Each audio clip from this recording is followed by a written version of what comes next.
মাস্তানি করে ছোট লোকে, বিনয়ী হয় বড় লোকে। টাকা পয়সা দিয়ে মানুষ বড় লোক হয় না, বড় লোক হয় আচার আচরণের কাজ কাম দিয়ে। আপনি কি বড় ঘরের মানুষ নাকি ছোট লোক, এটা আপনার আচরণ দ্বারা প্রমাণ হবে। আপনি যদি মাস্তানি মাতবরি করেন, মনে রাখবেন পৃথিবীতে কুকুরের চাইতে বড় মাস্তান কম আছে। কুকুর দেখবেন আপনার মতো 2-4 জন বন্ধু লাগে না, একা একাই হুদাই চিল্লায় দেখবে, ঠিক না ঠিক? আপনার ঠেলার চোটে রিক্সাওয়ালা টিকতে পারে না, গরিব মানুষ টিকতে পারেন না, অসহায় মানুষ টিকতে পারেন না। গায়ের জোরে একটু দুর্বল হয়েছে বেচারা, চুন থেকে নুন খসছে, ডেকে এনে চাপ থাপ্পড় দিয়ে বসেন, ঘুষি দিয়া বসেন, গালি দিয়া বসেন। কিয়ামতের ময়দানে এই লোক, আল্লাহর শপথ করে বলি, এই লোক হাজির হয়ে যাবে এবং আপনার এই অপব্যবহার, আপনার এই দুরাচরণের জবাব সেদিন দিতে হবে, বিচার সেদিন হবে। আল্লাহ তাআলা বলেছেন, ওমাইয়ামাল মিসকালা যাররাতিন শাররান ইয়ারাহ, যারা পরিমাণ খারাপ কাজ করবেন মুখোমুখি হইতে হবে তার পরিণামে। এজন্য মাহফিল থেকে শিক্ষা নিয়ে যাব যে কোনোদিন কাউকে কষ্ট দেব না ইনশাআল্লাহ, কারোর কষ্টের কারণ হব না ইনশাআল্লাহ, কোনোদিন কারোর কষ্ট দেব না। পারলে উপকার করব, না পারলে চুপ থাকবো। শরীরে ভাব আসলে নিজের মনকে বলবো, এ ভাব দূর হইতে সময় লাগবে না, দূর হইতে সময় লাগবে।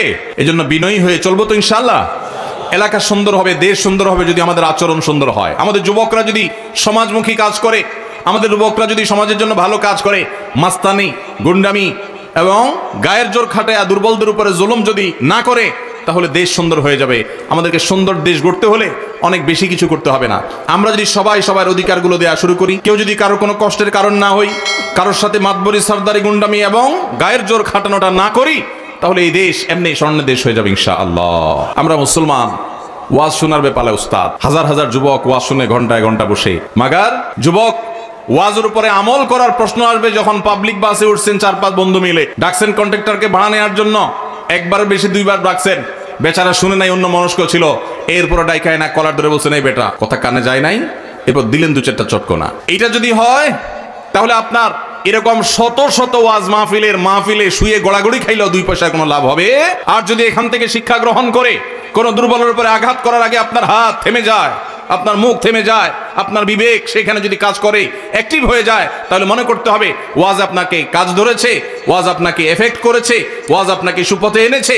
তাহলে এটাই হবে আপনার সার্থকতা। সেই যুবক পাওয়া কঠিন যেই যুবক তার যৌবনে কোনো মানুষের উপরে মাস্তানি মতবারি করে নাই, কারোর উপর দুর্ব্যবহার করে নাই, গায়ের জোর খাটা নাই, অন্যায় জুলুম করে নাই, খারাপ কাজ করে নাই, খারাপ সম্পর্ক করে নাই। এইরকম যুবক পাওয়া এখন সোনার হরিণ হয়ে গেছে। কিন্তু যদি সেই কাজটা আপনি করতে পারেন, আল্লাহর কাছে সবচেয়ে প্রিয় যুবক হবেন, আপনি সবচেয়ে সাকসেস যুবক হবেন, সবচেয়ে আদর্শ মুসলমান হবেন। সেই মুসলমানই স্পেন বিজয়ী তারেক বিন জিয়াদের মতো মুসলমান হবে। সেই মুসলমানই, সেই যুবকই ইনশাআল্লাহ মোহাম্মদ বিন কাসেমের মতো ভারতবর্ষ বিজয়ী যুবক হবে। সেই যুবকই মুসলমানদের সেই হারানো গৌরবকে পুনরায় উদ্ধার করতে পারবে। সেই যুবক নয় যে যুবক মাহফিলে পরে মাহফিল করে, ভলান্টিয়ার পরে ভলান্টিয়ারি করে, হুজুরের গায়ের আগেও থাকে পিছেও থাকে, হুজুরের সাথে ছবি বৈশাও নেয়, কাইথইয়াও নেয়, লাভ নাই, কোনো লাভ হবে না। আমল করেছেন, ওই দূর থেকে মাহফিলের কোণা থেকে কথা শুনে নিয়ত করে ফেলেছেন আমি এই খারাপ কাজ আর করবো না, এই যুবক সাকসেস। আর একেবারে স্টেজে আইসা বাতাস করছেন, কিন্তু যেই সেই এই যুবক সাকসেস নয়। কথা কি ক্লিয়ার? বুঝে আসছে?